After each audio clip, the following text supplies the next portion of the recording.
اب یزید مر جاتا ہے، دیکھیں یزید مر جاتا ہے، معاف کیجیے معاویہ مر جاتا ہے، یزید حاکم وقت بنتا ہے، اس کا نمائندہ مدینہ میں جو ولید ابن عتبہ ہے، یزید کا چچا کا لڑکا ہے، عتبہ ابن ابی سفیان، یہ معاویہ کا بھائی ہے، اس کا بیٹا ہے ولید، وہ یزید کا کزن ہے۔ یہ ولید مدینہ کا گورنر ہے، تو وہ یزید کے حکم سے امام حسین علیہ السلام سے بیعت کا مطالبہ کرتا ہے۔ امام حسین علیہ السلام سے جب بیعت کا مطالبہ کرتا ہے، وہ رات کے وقت پرائیویٹ میٹنگ ہے، پبلک نہیں ہے، اس میں امام حسین علیہ السلام اس سے کہتا ہے، یہ تو بہت سارے تواریخ میں ہے کہ آپ پبلک بیعت مجھ سے چاہتے ہیں۔ اس نے کہا جی ہاں، تو فرمایا کہ اب کل آنے دو، پھر آپ بھی دیکھ لیں، ہم بھی دیکھ لیں گے، ٹھیک ہے نا۔ یہ ہے جو بعض جو روایات میں، مثلا اللحوف، کتاب اللحوف میں شاید اس طرح ہے، کتاب اللحوف بھی مخالفین سے روایت کرتا ہے، اس طرح نہیں کہ کتاب اللحوف کے سب روایات شیعوں سے، وہ خود شروع میں کہتا ہے کہ ابن الکلوی نے یا ابی مخنف وغیرہ نے روایت کی۔ بہرحال مقاتل میں تو مخالفین کی روایت بہت زیادہ ہے۔ امام حسین علیہ السلام نے اس نے کہا کہ مجھ جیسا یزید جیسے سے بیعت نہیں کرے گا، یا کل آئے گا تو ہم دیکھتے ہیں کہ بیعت کس کا حق بنتا ہے اور خلافت کس کا حق بنتا ہے۔ دیکھیں میرے محترم ناظرین، اس جملوں کو ایک بیس بناتے ہیں لوگ کہ یہ انقلاب ایک تحریک ہے کہ بیعت نہیں کر رہا، بیعت کرنے سے انکار کر رہا ہے، ٹھیک ہے نا۔ تو میں آپ کی خدمت میں عرض کرتا ہوں کہ دیکھیں بیعت نہ کرنا، یا پہلی بات یہ کہ یہ جملے جو ہے نا کہ آپ مجھ سے پبلک بیعت چاہتے ہوں گے تو کل آنے دیں، ہم دیکھتے ہیں، آپ دیکھتے ہیں، یہ روایات میں موجود ہے۔ تو یہ بیعت دینے سے انکار نہیں ہے، یہ کیا ہے؟ یہ ہے کہ کل آنے دو، ایک طرح سے ان سے وقت لینا ہے، پھر کل جب اگلی نیکسٹ میٹنگ ان کی ہوتی نہیں، اس سے پہلے وہ مکے چلے جاتے ہیں۔ اب مکہ کیوں چلے جاتے ہیں؟ کیوں انہوں نے مکہ کا انتخاب کیا؟ وہ مکہ انقلاب کے لیے گئے تھے؟ اس پہ ہم بحث کریں گے۔ یہ جو جملہ ہے نا، اگر میں بیعت نہیں کرتا فی الحال، یہ اعلان جنگ نہیں ہے، یہ اور یہ خود بذات خود قیام نہیں ہے، کیونکہ بہت دفعہ ہو سکتا ہے کہ آپ کسی سے بیعت نہ کریں اور وہ آپ سے بیعت پھر مزید اصرار نہیں کرتا کہ آپ مجھ سے بیعت کریں، آپ کو رہنے دیتا بھائی، ٹھیک ہے نا، آپ اپنی زندگی گزاریں، ٹھیک ہے۔ آپ ایک مثلا ایک ایسی شخص ہیں کہ آپ سمجھتے ہیں کہ یزید سے بیعت نہیں ہو سکتا، ہم آپ کو قتل نہیں کریں گے جب تک آپ ہمارے خلاف تلوار نہیں اٹھاتے، ہم آپ کو قتل نہیں کریں گے، آپ کو نہیں ماریں گے، ٹھیک ہے نا، آپ پہ حملہ نہیں کریں گے، آپ اپنی زندگی جو ہے گزار دیں جس طرح پرامن زندگی آپ معاویہ کے زمانے میں گزارتے تھے، ہمارے زندگی ہمارے دور میں بھی گزاری ہے، آپ اپنا زندگی چلائیے، ہم اپنی حکومت چلاتے ہیں، ٹھیک ہے نا۔ تو یہ عرض یہ کر رہا ہوں کہ یہ صرف بیعت نہ کرنا، میں بیعت نہیں کرتا، صرف یہ ان جملوں کو آپ اس مفہوم میں لے لیں، یہ اعلان جنگ ہے، یہ درست نہیں ہے، درست نہیں ہے۔ اور پھر میرے محترم ناظرین، یہ کہ اگر امام حسین علیہ السلام کے لیے ایسا موقع آیا ہو کہ اگر وہ اکراہن بیعت کرتے ہیں، مکرہن بیعت کرتے ہیں اور ان کی حیات بچ جاتی ہے، اس کی کوئی شاہد نہیں تاریخ میں، ٹھیک ہے۔ یہ دوسرا نقطہ یہ ہے کہ اگر وہ جیسے امام زین العابدین علیہ السلام نے بیعت کیا تھا، جیسے کہ حدیث رجال کشی میں ہے کہ امام حسن علیہ السلام، امام حسین علیہ السلام نے معاویہ سے بیعت کیا تھا، پھر معاویہ نے ان پہ ایسا نہیں کیا کہ ان کے گھر پہ حملہ کرے، پھر معاویہ نے ان کو رہنے دیا، ٹھیک ہے۔ بعد میں اس نے غداری کی، امام حسن علیہ السلام کو زہر دیا، اور امام حسین علیہ السلام کو آخر تک اس نے قتل نہیں کیا، ٹھیک ہے نا، معاویہ نے۔ تو اس طرح کوئی ہمارے پاس کوئی دلیل، کوئی شاہد نہیں ہے کہ اگر وہ بیعت کر لیتے ہیں تو ان کی حیات بچ جاتی ہے، ان کی زندگی بچ جاتی ہے، ان کے بھائیوں کی زندگی بچ جاتی ہے، ہمارے پاس کوئی نہیں ہے، بلکہ اس کے برعکس ہمارے پاس تصریحات ہے، اگر وہ بیعت کرتے بھی تو شہید ہو جاتے ہیں، تو ان کا بیعت کرنا بے مفہوم تھا، بے فائدہ تھا، ٹھیک ہے نا۔ نمبر 2، یہ دو باتیں آپ اپنے ذہن میں رکھیے۔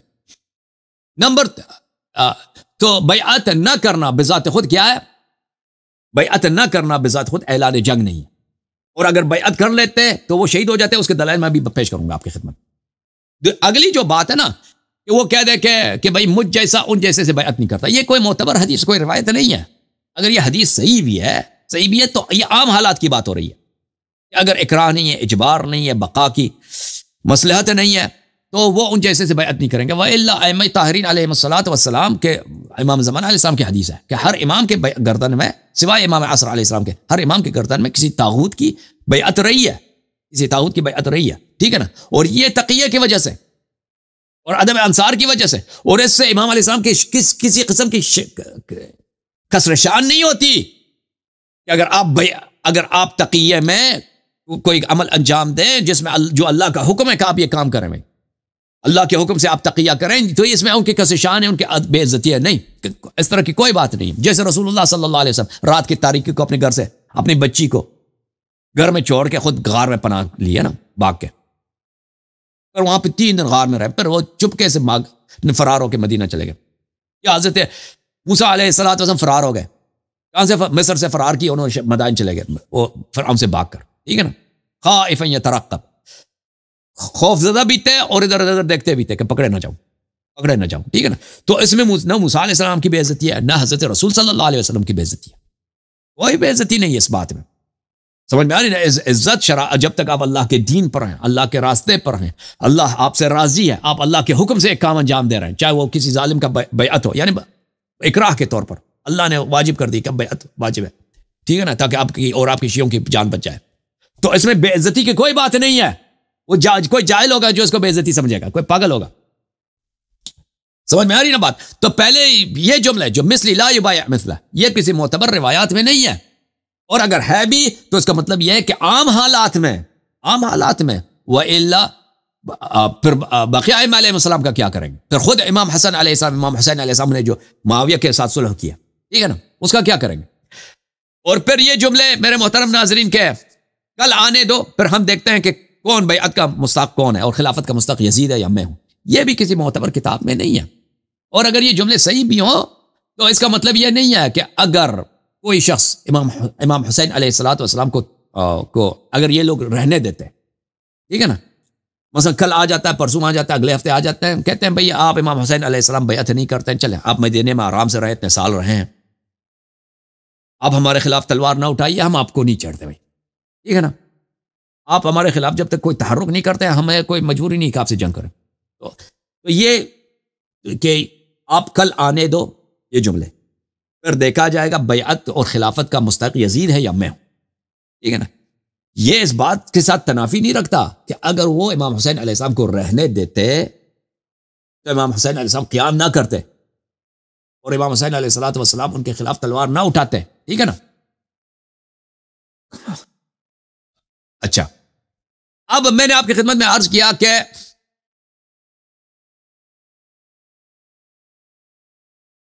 ایک دو روایات میں آپ کو دکھا دوں پہلے میرے محترم ناظرین، پھر اس کے بعد اس بات کے شواہد کے امام حسین علیہ السلام ہر صورت میں قتل ہوتے تھے، بیعت کرتے یا نہ کرتے اس سے کوئی فرق نہیں پڑتا. اس بات کے دلائل میں آپ کی خدمت میں پیش کرتا ہوں. یہ کتاب الاحتجاج لشیخنا الطبرسی رحمۃ اللہ علیہ، فضل ابن حسن الطبرسی،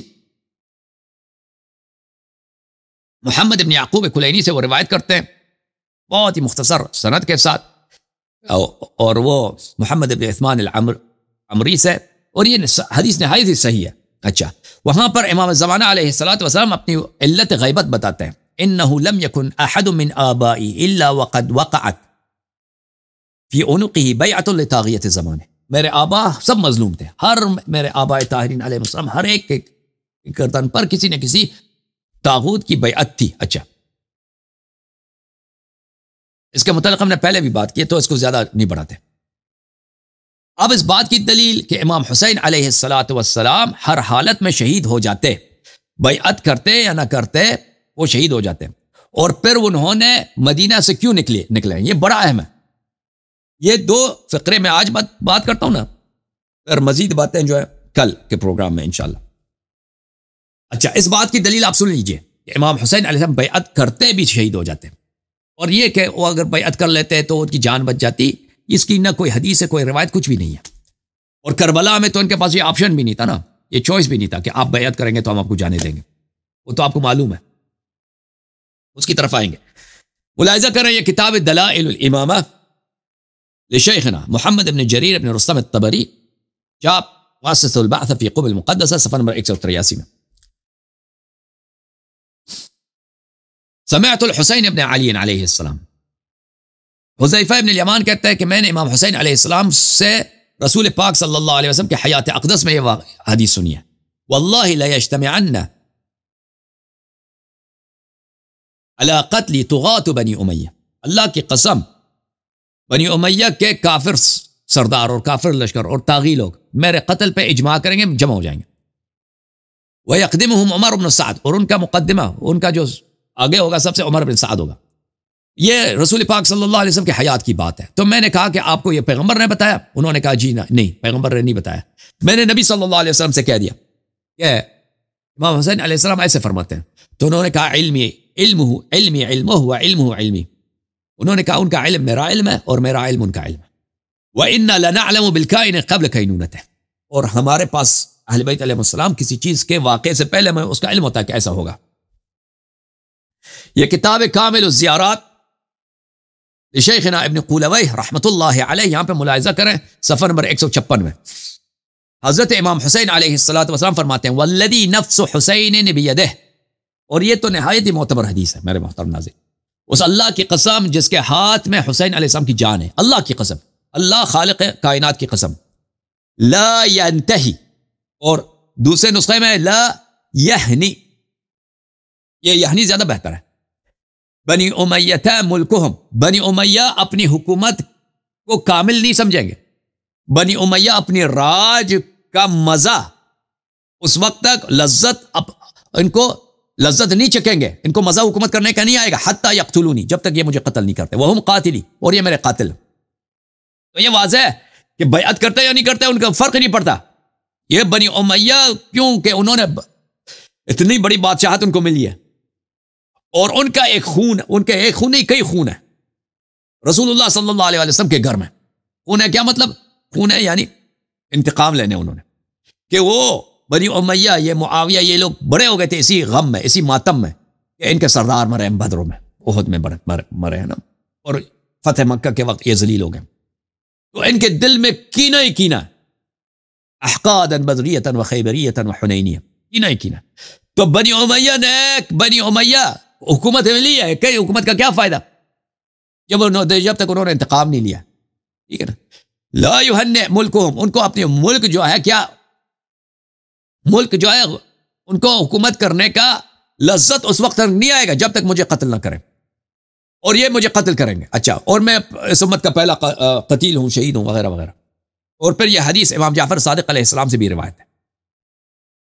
ٹھیک ہے نا، کہ دوسرے سند میں بھی امام جعفر صادق علیہ السلام سے، پہلے بھی امام جعفر صادق علیہ السلام سے، امام حسین علیہ السلام سے. پھر ملاحظہ کریں بحار الانوار جلد نمبر 45 مقتل میں، یہ علامہ مجلسی کے الفاظ ہیں، یہ حدیث نہیں ہے. کذا خرج من مکہ بعدما غلب على ظنه انهم يريدون غیلته وقتله. اچھا، مکہ سے کس لیے نکلے؟ اس لیے کہ ان کو پتہ تھا کہ مکہ میں شہید ہو جاتے. اب میں بتاؤں گا آگے جا کر کہ مکہ میں وہ شہید ہو جاتے، اگر رہ جاتے وہاں پہ جنگ ہو جاتی، وہ شہید ہو جاتے مکہ میں. اچھا، تو وہاں سے وہ نکل گئے. وقد كانوا لعنهم الله ضيقوا عليه جميع الاقطار، بنی امیہ نے پوری دنیا تنگ کر دی تھی، یعنی کوئی سرپناہ نہیں تھا امام حسین علیہ السلام کے لیے، نہ مدینہ نہ مکہ. ایک سرپناہ لگ رہا تھا بظاہر کوفہ، وہ بھی صحیح نہیں تھا. وَلَمْ يَتْرُكُوا لَهُ مَوْضِعًا لِلْفِرَارِ، امام حسین علیہ السلام کے لیے پناہ کے لیے، زندہ رہنے کے لیے کوئی جگہ نہیں چھوڑا تھا بنی امیہ نے. اور میں ابھی سے بتا دوں کہ امام حسین علیہ السلام مکہ اس لیے نہیں گئے تھے انقلاب کرنے کے لیے، مکہ اس لیے گئے تھے کہ ان کی جان بچ جائے. اور اگر وہ خود وہ ان کے جملے موجود ہیں کہ اگر یہ مجھے رہنے دے تو میں مکہ ہی میں رہائش کروں گا. اب میں وہ دکھاؤں گا آپ کو، وہ آ جائے گا. اچھا، پھر فرماتے ہیں وقد روی باسانید، بہت سارے اسانید کے ساتھ یہ مروی ہے، انه لما منعه محمد بن الحنفیہ عن الخروج الى الكوفہ، کہ محمد بن الحنفیہ نے جب ان سے کہا کہ آپ کوفہ نہ جائیے، کوفہ نہ جائیے، تو فرمایا واللہ یا اخی لو كنت في جح حامة من حوام الارض لاستخرجوني منه حتى يقتلوني. فرمایا کہ اے میرے بھائی، اے محمد حنفیہ، اگر میں زمین کے کسی جانور کے سوراخ میں بھی جا کے چھپ جاؤں، ٹھیک ہے نا، حامہ بولتا ہے زمین میں جو جانور ہوتا ہے، جانور کسی جانور کے سوراخ میں بھی جاؤں تو یہ مجھے نکالیں گے اور مجھے قتل کریں گے، مجھے قتل کریں گے. ٹھیک ہے نا. یعنی میرے پاس کوئی جگہ نہیں ہے، کوئی چارہ نہیں ہے، یہ حتماً مجھے قتل کرنا چاہتے ہیں. تو اس صورت میں بیعت کرنا یا بیعت نہ کرنا اس سے کوئی فرق نہیں پڑتا. پھر علامہ مجلسی خود تصریح کرتے ہیں بل الظاہر انه صلوات اللہ علیہ لو کان یسالمهم ویبایعهم لا یترکونه لشدت عداوتهم. ظاہر یہی ہے کہ اگر امام حسین علیہ السلام بنی امیہ کے ساتھ بیعت بھی کر لیتے، ان کے ساتھ صلح نامہ بھی امضا کر لیتے کہ بھئی آپ مجھے زندگی رہنے دیں، زندہ رہنے دینا، جیسے ان کے بھائی امام حسن علیہ السلام نے کیا تھا، جیسے امیر المؤمنین علیہ الصلوۃ والسلام کو ابو بکر عمر نے رہنے دیا تھا، بھائی ہم آپ کو قتل نہیں کرتے، آپ بس ہمارے خلاف تلوار نہ اٹھائیے۔ بنی امیہ ان کو نہیں چھوڑتے، امام حسین علیہ السلام کو نہیں چھوڑتے، یزید نہیں چھوڑتا، لا یترکون لشدت عداوتہم، شدت عداوت کی وجہ سے، کثرت عداوت کی وجہ سے۔ اور یہ اس بات کے دلائل آئندہ جا کر اگلے پروگرامز میں کثرت کے ساتھ آپ کی خدمت میں پیش کروں گا، ٹھیک ہے نا۔ وَكَثْرَةِ وَقَاحَتِهِمْ، اور یہ کیونکہ بہت ہی وقیح، قسیء القلب اور بہت ہی بد کردار پلید لوگ تھے بنی امیہ، بل كانوا يغتالونه بكل حیلہ، یہ ہر حیلہ مکر سے امام حسین علیہ السلام کو قتل کرنا چاہتے تھے، وَيَدْفَعُونَهُ بكل وسیلہ، کوئی نہ کوئی وسیلہ ڈھونڈ کے امام حسین علیہ السلام کو یہ انتقام لینے کی فکر میں تھے۔ اور انتقام صرف اس طرح نہیں ہوتا نا زہر دے کے قتل کریں، نہیں، اگر آپ نے بدر کا انتقام لینا ہے تو وہی کربلا کا جو سین ہے وہی مدینہ میں بن جائے کہ وہ کسی نہ کسی طریقہ مکے میں بنا لیتے ہیں لوگ،